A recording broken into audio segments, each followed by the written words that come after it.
Hello everyone, এই কনকনে শীতে কেমন আছো তোমরা সবাই? আমি তো কুলফি হয়ে বাড়িতে জমে যাচ্ছি। বাট আজকে আর জমে না গিয়ে সাহস নিয়ে বাইরে বেরিয়ে গেছিলাম। যদিও লাস্ট 3 দিন থেকে ভালোই জ্বর, বাট ভালো কিছু উপভোগ করার জন্য জ্বরকে একটু ইগনোর করে আজ চলে এসেছি ফ্লাওয়ার শো দেখতে, যেটা চলছে সিউড়ির লিস ক্লাবে।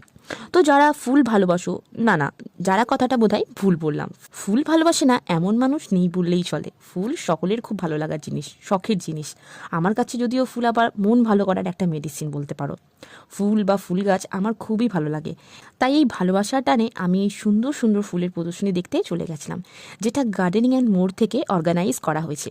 তো এখানে এসে মন তো অবশ্যই ভালো হলো, তবে বাড়িতে বসে যে শারীরিক জীর্ণতা অনুভব করছিলাম সেটা বোধহয় অনেকটাই কাটিয়ে উঠতে পারলাম। চারিদিকটা এতটাই সুন্দর, রং বেরঙের ফুল দিয়ে সাজানো, মন শরীর ভালো না হওয়ার কি উপায় আছে? সত্যিই খুব সুন্দর। আমরা যারা ফুল প্রেমী বা গাছ লাগাতে ভালোবাসি তাদের এখানে এসে অবশ্যই ভালো লাগবে, এটা বলতে পারি। শীতের মরশুমে প্রায় সব ধরনের গাছই রয়েছে। তাছাড়া বিভিন্ন রকমের পাতাবাহার, ইনডোর আউটডোর প্লান্ট, এছাড়া কিছু ফলের গাছও। তো আমার তো এখানে এসে বেশ ভালোই লাগলো। তো তোমরাও বাড়িতে বসে না থেকে পারলে একবার অবশ্যই ঘুরে এসো, আশা করি খুব খারাপ লাগবে না।